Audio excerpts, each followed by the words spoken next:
Hello दोस्तों, एक बार फिर से स्वागत करते हैं हम आपका फैंटेसी प्लेइंग 11 की इस यूट्यूब चैनल पर। और आज की इस वीडियो में हम भारत और ऑस्ट्रेलिया के बीच में सेमीफाइनल 1 के मुकाबले के बारे में बात करेंगे। ये मुकाबला जो कि एक बड़ा और महा मुकाबला होने वाला है। इससे पहले हमने देखा कि जब दोनों टीमें आपस में भिड़ी तो किस तरह से उसका क्रेज कहीं ना कहीं काफ़ी आसमान में था। तो इसीलिए आज हमारे साथ खास मेहमान जुड़े हुए हैं जो बात करेंगे इस मुकाबले को लेकर के पूरी तफ्तीश में। तो बताते चले कि मुकुंद झा जो कि बहुत बड़े पत्रकार भी हैं, हमारे साथ मौजूद हैं और बात करेंगे इनसे इस मुकाबले को लेकर के पूरी बातें। तो सबसे पहले बताइए कि जो मुकाबले का अभी चल रहा है भारत और ऑस्ट्रेलिया के बीच में, इससे पहले भी इस मुकाबले को लेकर के कई सारी चीज़ें ऐसी देखने को मिली है।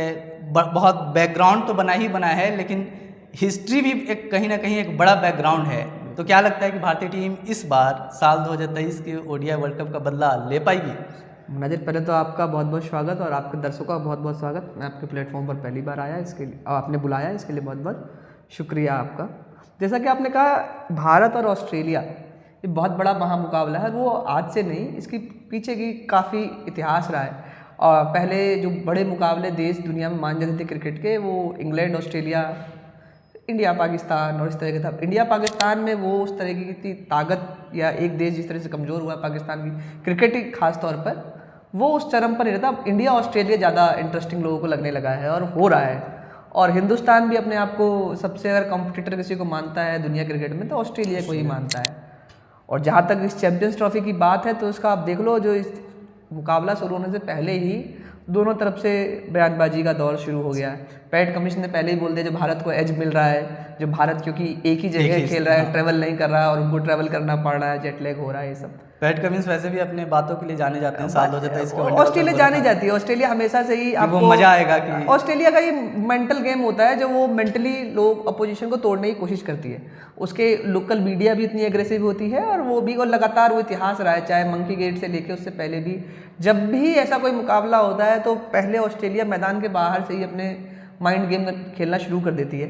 और अगर ऐसा था, पैट कमिंस को ऐसा लगता था जो इंडिया ट्रैवल नहीं कर रही है और जिसको एज है, तो जब आईसीसी डिसीजन ले रहा था उसके बोर्ड का वॉकआउट करना चाहिए था या कुछ और बोलना चाहिए था। सिर्फ पाकिस्तान को छोड़ के किसी ने भी इसको ऑब्जेक्शन नहीं उठाया था, जो कि दिखाता है, और उठाने का कोई सवाल भी था, जो कि बीसीसीआई जितनी ताकत रखती है आईसीसी के अंदर, तो वो मुश्किल था। और इस मुकाबले की जहाँ तक बात है, ये मुकाबला इंडिया के लिए अभी तक जितने भी गेम उसने खेले हैं सबसे टफ होने की उम्मीद है, क्योंकि ऑस्ट्रेलिया हालांकि उसकी बॉलिंग काफ़ी कमज़ोर दिख रही है इंडिया के मुकाबले, लेकिन हम जान रहे हैं जो पिछले कई सारे जो नॉकआउट मैचेस हैं उसमें ऑस्ट्रेलिया और ख़ास तौर से भारत के लिए ट्रेविस हेड ऐसे गले में हड्डी बन गए हैं। वो इंडिया और सीरीज या जो आपको इंटरनेशनल मल्टीनेशनल टूर्नामेंट के जो ट्रॉफीज़ हैं उनके बीच में, अगर चाहे 2023 का वर्ल्ड कप हो, चाहे आपका WTC का फाइनल हो, ट्रेविस हेड जिस तरह से हमारे लिए है उससे कैसे पार पाता है इंडिया,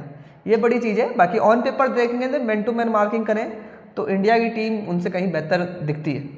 लेकिन बात वही ट्रेविस हेड है कि जब भारतीय टीम के खिलाफ नॉकआउट के मैचेस में ये, और ऑस्ट्रेलिया को आप ना, ऑस्ट्रेलिया टीम एक नॉकआउट से पहले दूसरी होती है, नॉकआउट में ऑस्ट्रेलिया दूसरी तरीके से। ओडीआई वर्ल्ड कप में भी हमने देखा साल 2023 में कैसे ऑस्ट्रेलिया जैसे तैसे, और हिंदुस्तान का रहा भी, जब उन्होंने ऑस्ट्रेलिया को हराया है इंडिया वो ट्रॉफी जीती है।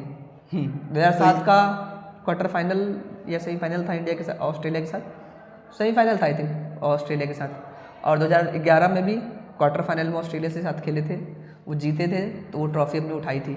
तो ये एक लक देखना होगा कि लक नहीं है वो, आपको अगर मेंटली टफनेस होता है। हमने इसको हरा दिया तो बाकी क्या ही। कुछ सालों में न्यूजीलैंड हमारे लिए बन रहा था, न्यूजीलैंड को हराना मुश्किल, इसमें हमने न्यूजीलैंड को हराया है भी। अच्छा, ऐसा नहीं लगता कि ऑस्ट्रेलिया के लिए चीज़ें थोड़ी मुश्किल हो सकती है, क्योंकि चैंपियंस ट्रॉफी में अभी तक ऑस्ट्रेलिया उस हिसाब से नहीं खेल पाई है। 3 मैच ही खेलने थे और वो 3 में से 2 मैच ऑस्ट्रेलिया का रद्द हो गया, मतलब मौके उतने मिले ही नहीं। 1 मैच ही सिर्फ ऑस्ट्रेलिया ने खेला है। तो इसका फ़ायदा भारतीय टीम को मिल सकता है या फिर क्या? ऑब्वियसली मुझे लगता है जो अपर हैंड, अगर हम मैच की शुरुआत होने से पहले अगर कोई भी जो क्रिकेट को हम तो उस खेले नहीं है ना, उस लेवल पे खेले ना, उस तरह की समझ है, जो बहुत एक्सपर्ट और उस तरह के लोग हैं उनकी भी चर्चाएं आप देखें तो अगर जब तक आप देखें जो मैच शुरू होने से पहले टेबल पे अगर टीम सीट रख के देखें तो इंडिया को अपर एज दिख रहा है, क्योंकि उनके कई सारे बैट्समैन हैं, उतना अनुभव नहीं है उनके पास। बॉलिंग में एक जंपा को छोड़ के कोई स्पिनर उनके पास बेहतरीन नहीं, जबकि हम देखा कल का यूएई का मैच, जो यूएई में जो हुआ है मैच न्यूजीलैंड के इंडिया के पास कैसे 4 स्पिनर का उन्होंने इस्तेमाल किया। पेसर्स ने सिर्फ 8 ओवर डाले। हाँ, बाकी वरुण चक्रवर्ती ने काफी हाँ, तो ये जो दिख रहा है, अगर ये सारे कॉम्बिनेशन अगर हम देखें तो इंडिया के पास तो एज है, और ऑस्ट्रेलिया के पास बहुत सारे सवाल हैं जिनके जवाब उनको लीग स्तर पर लेने थे, जो कि वो नहीं ले पाए। बारिश का मौसम जो भी रहा है और कई सारे कारण रहे, तो लेकिन अगर वो यहाँ पहुँच रहे हैं तो ऑस्ट्रेलिया कॉन्फिडेंस नहीं हो, लेकिन जब उनके कप्तान स्टीव स्मिथ हैं या मैक्सवेल हैं या जॉस इंग्लिश इस तरह की पारी खेली थी, तो वो कई सारे ऐसे इंडिविजुअल प्लेयर हैं जो पूरा खेल पलटने का मादा रखते हैं। और ऑस्ट्रेलिया जितने अपने टेक्निक और उससे खेलती है, वो मेंटल टफनेस के साथ मैच खेलती है। तो वो बहुत ज़रूरी है जो ऑस्ट्रेलिया किस माइंड के सेट के साथ उतरती है, क्योंकि हालांकि इंडिया ने हाल के दिनों में बहुत सारे ऐसे मौके आए हैं जब इंडिया ने ऑस्ट्रेलिया को हराया हो, चाहे ऑस्ट्रेलिया के अंदर जाके हराया कहीं ऐसा तो नहीं हो जाता है जिस तरह से पाकिस्तान की टीम हमारे सामने परफॉर्म कर देती है, ऐसे ही हम ऑस्ट्रेलिया के सामने नर्वस तो नहीं हो जाते? वो नर्वस होता है कई बार, मेंटल ब्लॉकेज तो सबके साथ होता है। जो टीम से आप लगातार ऐसे नॉकआउट मैच हार रहे हो और नॉकआउट में पहुंच के उनसे हार रहे हो, तो वो भी है। लेकिन मुझे इस बार लगता है जो हमारी टीम उनसे ज़्यादा मैच्योर, उससे ज़्यादा एक्सपीरियंस और प्लेइंग 11 कॉम्बिनेशन जिस तरह के उपलब्ध है हमारे पास चाहे ऑलराउंडर्स हैं, जैसे रोहित शर्मा से पूछा गया था ना शुरू में, जो आप 5-5 स्पिनर क्यों ले जा रहे थे, उन्होंने कहा था हमारे पास 3 तो ऑलराउंडर है, 5 स्पिनर मत दिखिए। तो वो जो प्लेइंग 11 में बैलेंस आपको अक्षर पटेल, जडेजा दे रहे हैं, और वो एक बहुत बड़ी चीज़ है जो आपको 10 ओवर भी दे रहे हैं, और अक्षर पटेल टॉप ऑर्डर में आके बैटिंग भी कर रहे हैं, 4 नंबर 5 नंबर बैटिंग कर रहे हैं। तो वो जो आपके पास एक उस तरह का कॉम्बिनेशन ऑस्ट्रेलिया का नहीं दिख रहा है पेपर पर। लेकिन जैसा कि फिर वही सवाल है, जो ऑस्ट्रेलिया जिस तरीके से खेलने उतरती है, कोई भी एक प्लेयर, वो मैच ट्रेविस हेड हम नहीं मान रहे थे, 2023 का वर्ल्ड कप हम जीत रहे थे, हमें अगर किसी ने हराया तो ट्रेविस हेड था, इकलौता प्लेयर था। हाँ, इसी तरीके से आप देखें अफगानिस्तान वाला मैच जो था इसमें 2023 के वर्ल्ड कप में, जो मैक्सवेल ने अकेला 100 एक तरफा उसने मैच कर दिया और वो मैच जिता नहीं 201 रन बनाए, 201 रन बनाए, वो एक तरफा कर दिया उसने मैच, जो अफगानिस्तान जीत रही थी। तो इस तरह की चीज़ें कई सारी हैं। ऑस्ट्रेलिया के पास जिस तरीके के मेंटल टफनेस रहा है, और जिस तरह मुझे लगता है उनके लिए कहीं ना कहीं पैट कमिंस का जाना एक नुकसान बॉलिंग के तौर पर है। लेकिन आज भी मुझे लगता है जो स्टीव स्मिथ उनसे चालाक कप्तान है, टेक्टिकल मूव उनसे अच्छे खेलते हैं। हाँ। और उनकी कप्तानी का भी आपको दिखेगा। हालांकि हमारे पास भी हमारा कप्तान रोहित शर्मा सियाना कप्तान है, बहुत सियाना कप्तान है, बॉम्बे का है वो। तो वो ये सब चीज़ें हैं। लेकिन आपको देखना होगा जो मैच होता है शुरू, तो जब टीम दोनों खेल ना ले तो किसी के बारे में बोलना मुश्किल होता है, क्योंकि क्रिकेट कोई भी गेम हरा सकता है किसी को। इंग्लैंड को देखो, 2 बार से लगातार वर्ल्ड कप में अफगानिस्तान हरा रही है। तो अभी अगर ये तो बात हो गई ऑस्ट्रेलिया के खिलाड़ियों को लेकर के, लेकिन अगर भारत के कुछ चुनिंदा खिलाड़ियों के बारे में बात कर ली जाए, खास करके अगर हम श्रेयस अय्यर या फिर अक्षर पटेल और ये सब अभी बल्लेबाजी कर रहे हैं, शुभमन गिल को छोड़ दिया जाए, लेकिन फिर भी बड़े खिलाड़ी जैसे विराट कोहली, पाकिस्तान के खिलाफ भले ही विराट कोहली का बल्ला चला हो, लेकिन वो कंसिस्टेंसी, या फिर रोहित शर्मा अगेन कप्तान के तौर पर वो कप्तानी पारी नहीं खेल पा रहे हैं। मुझे ऐसा नहीं लगता जो इंडिया में कोई इस समय, अब वही है जो बाल की खाल निकालने वाली बात है इंडिया की टीम में अभी इस समय, तो खास तौर पर जो ये पूरा, लेकिन ओवरऑल सबका प्रदर्शन ठीक है। देखिए हर मैच में कोई ना कोई मार रहा है, और एक आदमी हर मैच में नहीं चलेगा, वो पता है आपको। आपका हर बैटर फॉर्म में है, और कई बार क्या होता है स्कोर कार्ड पर रन ना दिखे, टच। रोहित शर्मा जिस तरीके से आपको शुरुआत दे रहे हैं तेजी के साथ हर मैच में, तो वो आपके लिए पॉजिटिव है। उसके बाद शुभमन गिल आपका है, कोहली आपके फॉर्म में है, श्रेयस अय्यर जिस तरह की पारियां खेल रहे हैं, स्पिन हो, पेस हो, मिडिल ऑर्डर से संभाला है। सबसे बड़ा प्लस पॉइंट इस पूरे कैंपेन में देखा अक्षर पटेल जिस तरीके का है, जिस तरह कंट्रीब्यूशन वो दे रहे हैं आपको। बीच में आके लेफ्ट हैंडेड जो हमारे लिए एक समस्या थी, पंत नहीं जा रहे तो उसका नुकसान होगा। और राहुल को उतने मौके हालांकि नहीं मिले, लेकिन जितने मौके राहुल को मिले हैं। पांड्या ने कल जिस तरह से फिनिश किया, उन्होंने दिखाया जो उसके अंदर अपना कॉन्फिडेंस कितना है। तो फिर वो क्वेश्चन मार्क लग जाता है मोहम्मद शमी पे। अब बांग्लादेश के खिलाफ 5 विकेट चटकाए, उसके बाद 1 विकेट भी नहीं आया। मुझे लगता है उस तरह की कंडीशंस भी नहीं रहे। अब कल के मैच में देखिए 4 ओवर करे उन्होंने, 3 मैच मोहम्मद शमी खेले, कल के मैच में उन्होंने सिर्फ 4 ओवर करे, 15 रन दिया था। 15 रन दिया, तो बॉलिंग तो अच्छी है, विकेट नहीं मिला। और जब मौका ही 4 ओवर मिला वर्ल्ड कप 10 ओवर के मैच में, उससे पिछले मैच में उनका विकेट नहीं मिला था, और उससे पहले मैच में वो 5 विकेट ले चुके थे। तो आप वो देखिए जिस तरह की पिच है, जो मौके बाकी लोग सिर्फ एक आदमी के भरोसे, शमी के भरोसे टीम इंडिया नहीं चल रही। हाँ, बुमराह थे, बुमराह बहुत डिपेंडेंसी थी, लेकिन इंडिया ने ये बताया है जो इंडिया के पास इस समय खास तौर पर बेंच स्ट्रेंथ है, मौके के हिसाब से जिसको मौका मिल रहा है वो परफॉर्म करके जा रहा और है। अगर आपका स्पिन कंडीशन है, यूएई जिस तरह स्लो पिच खेल रही है, 250 का एवरेज टारगेट रहता है, उसमें आपके पास कुलदीप यादव, अक्षर पटेल, जडेजा और वरुण चक्रवर्ती, वाशिंगटन सुंदर बाहर बैठे हुए हैं आपके, जरूरत पड़ेगी तो अय्यर भी बॉल डाल सकते हैं। तो कॉम्बिनेशन के हिसाब से इंडिया के पास बहुत है और मुझे नहीं लगता 1 से लेकर 11 तक इंडिया जिसको भी खिलाया है अभी तक, किसी को भी आप परफॉर्मेंस के आधार पर बाहर बैठा सकते हैं। आप किसी को अगर बाहर कर सकते हैं तो टीम कॉम्बिनेशन के तालमेल नहीं बैठ रहा, इस हिसाब से बाहर कर सकते हैं। जैसे हर्षित राणा को हमने बाहर बैठाया, तो क्योंकि जो बाहर बैठा आदमी भी है वो भी उतना एलिजिबल है, तो मुझे अभी तक तो नहीं लग रहा है जो, हालांकि मैच चुनाव नतीजे के बाद हो जाता है, और चुनाव कह रहा हूँ मैं क्योंकि मैं राजनीतिक पत्रकार रहा हूँ तो इसलिए मैं कह रहा हूँ, लेकिन मैच के परिणाम के बाद कोई बोल सकता है ये करते, ऐसा करते, वैसा हो जाते। अभी तक मुझे नहीं लगता जो टीम इंडिया कोई गलती कर रही है। टीम इंडिया के पास जो उसके पास हथियार है खिलाड़ी के तौर पे सब चल रहे हैं, जिनका इस्तेमाल हुआ है सब ने रिजल्ट दिया है, और कुछ चीज़ें जो है वो बेहतर, यही पाकिस्तान ने 250 का स्कोर किया था हमारे अगेंस्ट यूएई में, वो कितना कम लग रहा था। हाँ। कल हमने देखा उसी पे हम जीते क्योंकि पाकिस्तान के कॉम्बिनेशन में उनके पास स्पिनर ही नहीं था, कोई क्वालिटी स्पिनर नहीं था। स्पिनर तो थे, सलमान आगा और बाकी लोग, लेकिन वो मीम्स में वही बन रहा है कि पाकिस्तान वाले ने स्टेडियम तो बना लिया, टीम बनाना भूल गए। टीम बनाना भूले, कॉम्बिनेशन ही नहीं था। और मुझे लगता है जो उनके पास स्पिनर्स उस तरीके तो थे भी नहीं, जो जिसको लेके भी आ पाते, जो सादाब और बाकी लोग फॉर्म में आउट ऑफ टच थे, और उन्होंने, उनके पास हो सकता था जो डोमेस्टिक से बिल्कुल नए लेके आया, तो उनको लगा जो नए लाने पर रिस्क होगा तो वो लेके नहीं गए, जो उनके पास था वो लेके आए। तो लेकिन इंडिया के पास ऐसी कोई स्थिति नहीं है। इंडिया के पास अगर इंडिया चाहे जो पेस बाउंसी विकेट है तो इंडिया के पास अर्शदीप, हर्षित राणा और शमी है, और आपका पांड्या है। इसके अलावा स्पिनिंग हो तो स्पिन पे बहुत सारे ऑप्शन है। सोचिए ना, अर्शदीप जैसा खिलाड़ी आपका बेंच पे बैठा है, एक ही मैच नहीं खेल रहा है, जो कि डेथ बॉलर स्पेशलिस्ट है, उल्टे हाथ का बॉलर है, इन स्विंगी यॉर्कर मारता है। तो अभी आपने बोला कि बेंच स्ट्रेंथ है, ठीक ठाक है, अभी इंडिया के पास दिखाई भी दे रहा है, तो सेमीफाइनल में क्या कुछ बदलाव हो सकता है, या वही प्लेइंग 11 के साथ भारतीय टीम आपको खेलते हुए दिखाई दे सकती है, क्या लगता है? मुझे लगता है जो अगर पिच जिस तरह की कल थी तो मुझे लगता है इंडिया फिर एक बार 4 स्पिनर्स के साथ खेलेगी, क्योंकि पांड्या आपको दूसरे पेसर्स का कोटा पूरा करके दे रहे हैं। लेकिन अगर थोड़ा सा भी मौसम में बदलाव रहा, अगर मौसम थोड़ा सा क्योंकि बारिश का आसार या इस तरह कुछ रहा, जो बादल रहे, तो फिर पेसर्स की मदद होगी, तो मुझे लगता है फिर से हर्षित राणा तो आपको यही लगता है कि मतलब 5 विकेट लेने वाले खिलाड़ी ही बाहर हो जाएंगे?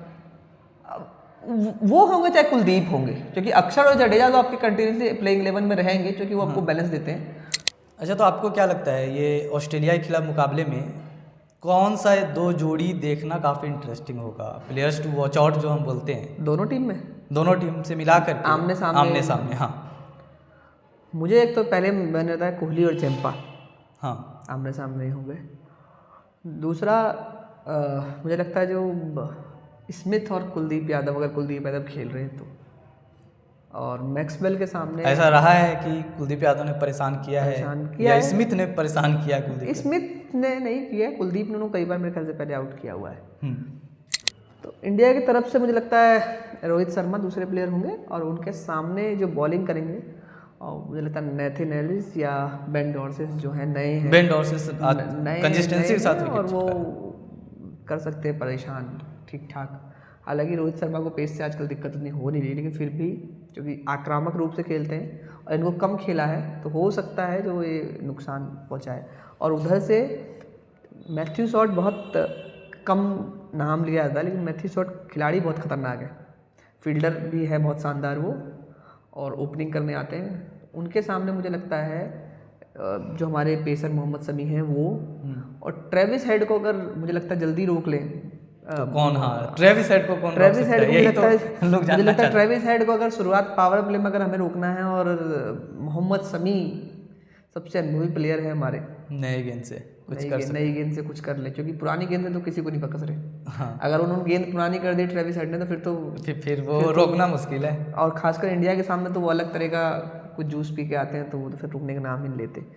ये 2-3 हैं, और स्मिथ हैं उनकी तरफ से, तो उनकी तरफ से स्मिथ के सामने हमारे स्पिनर मैंने बोला है कुलदीप यादव, उनके सामने आमने सामने रहेंगे। ये 2-3 मुकाबले जो हैं मुकाबले के अंदर रहेंगे, जो काफ़ी इंटरेस्टिंग होंगे। दोनों टीमों से कुछ वैसे इंडिविजुअल खिलाड़ी जो इम्पैक्ट प्लेयर बन सकते हैं इस मुकाबले में?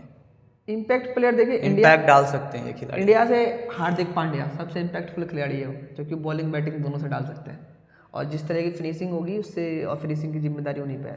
हार्दिक पांड्या को अक्षर पटेल से ऊपर रख सकते हैं या नहीं, मुझे लगता है जो अक्षर पटेल के साथ जो हम फ्लोटिंग वाला गेम खेल रहे हैं वो बहुत सही है, क्योंकि आपको एक वैरायटी देते हैं। जो अगर जंपा को वो डाल रहे हैं तो हम लेफ्ट हैंडर डाल के उनसे उसको काउंटर कर सकते हैं, क्योंकि श्रेयस अय्यर स्पिन बढ़िया खेलते हैं, और उसके साथ साथ अगर अक्षर बीच में आते हैं तो उसको लेग स्पिनर को टैकल करना उनके लिए आसान होगा। तो मुझे नहीं लगता जो पांड्या को ऊपर भेजना चाहिए। और पांड्या ठीक है, अगर हम जल्दी कम विकेट खोते हैं, आखिरी में आ जाते हैं, तो मेरे 40 ओवर के बाद या 35, 36, 38 ओवर के बाद कभी भी विकेट गिरे, कितनी विकेट गिरी हो, तो पांड्या को भेज देना चाहिए। हाँ, वो अपना ही गेम खेलेंगे। हाँ, क्योंकि पांड्या का बचा के रखने का फ़ायदा नहीं है। अगर मान लो 38-40 में हमारा कोई विकेट गिर रहा है, हम केएल राहुल को भेज रहे हैं, तो फिर मुझे लगता है उसका उतना यूज़फुल नहीं है। अगर 38 ओवर के बाद कोई भी आउट हो रहा है, अगर 2 विकेट भी गिरे हैं, तो मेरा तो मानना जो पांड्या को जाना चाहिए उसके बाद। एक दूसरा नाम, अगर 3 नाम के बारे में बात करें तो इंडिया की तरफ से दूसरा नाम मुझे लगता है, क्योंकि रोहित शर्मा एक ही मैच चले, और रोहित शर्मा बहुत इम्पैक्टफुल प्लेयर हैं, और ऊपर से रोहित शर्मा चल जाते हैं तो इंडिया के लिए बहुत इंटरेस्टिंग गेम होगा और बहुत फेवरेबल हो जाएगा। तो दूसरा मेरे ख्याल से रोहित शर्मा। तीसरा मुझे लगता है जब बॉलिंग में देखें, कुलदीप, अगर कुलदीप नहीं खेल रहे हैं तो वरुण चक्रवर्ती। मुझे दोनों स्पिनर में से कोई एक स्पिनर ऐसा होगा जो इंडिया के लिए गेम पलटने की काबिलियत रखता है। ये 3 प्लेयर होंगे, रोहित शर्मा, हार्दिक पांड्या, चक्रवर्ती या कुलदीप यादव। चक्रवर्ती और कुलदीप में से एक मेरे मानना है। अगर अगर दोनों खेलते हैं तो फिर वरुण चक्रवर्ती। अगर दोनों स्पिनर खिला रही है इंडिया, हाँ, तो वो वरुण चक्रवर्ती आगे इम्पैक्ट डाल सकते हैं इसमें। ऑस्ट्रेलिया की तरफ से जो परेशान कर सकता है भारतीय टीम, ऑस्ट्रेलिया की तरफ ट्रेविस हेड के अलावा हाँ तो मैथ्यू शॉट। हाँ, मैथ्यू शॉट अच्छे प्लेयर हैं, मुझे लगता है उनका एक है। इसके अलावा स्टीव स्मिथ भी इंडिया के खिलाफ बहुत अच्छा करते हैं, लगातार कई मैचों में अच्छा करते हैं। इसके अलावा जो उनके स्पेंसर जॉनसन की बात नहीं होती, तेज गति बॉलर है, ठीक ठाक है। स्पेंसर जॉनसन या जंपा में से कोई एक बॉलर होगा जो बेहतर इंडिया के खिलाफ करेंगे। और इंडिया के साथ, जैसे ये तो हम कह रहे हैं जो सब नए बॉलर हैं, अनुभव नहीं है, लेकिन दूसरी समस्या इंडिया के लिए ये भी है जो इन बॉलरों को इंडिया के प्लेयर खेला नहीं है। हाँ, सब नए बॉलर हैं और यंग हैं। और नेथन एलिस तो जिस तरह लाइन लेंथ पे बॉल डालते हैं, नेथन एलिस तो इंडिया के खिलाफ पहले भी खेल चुके हैं, तो वो अच्छा भी किया था कुछ मैचों में उन्होंने। तो नेथन एलिस हो गए, स्पेंसर जॉनसन हो गए, एडम जंपा हो गए।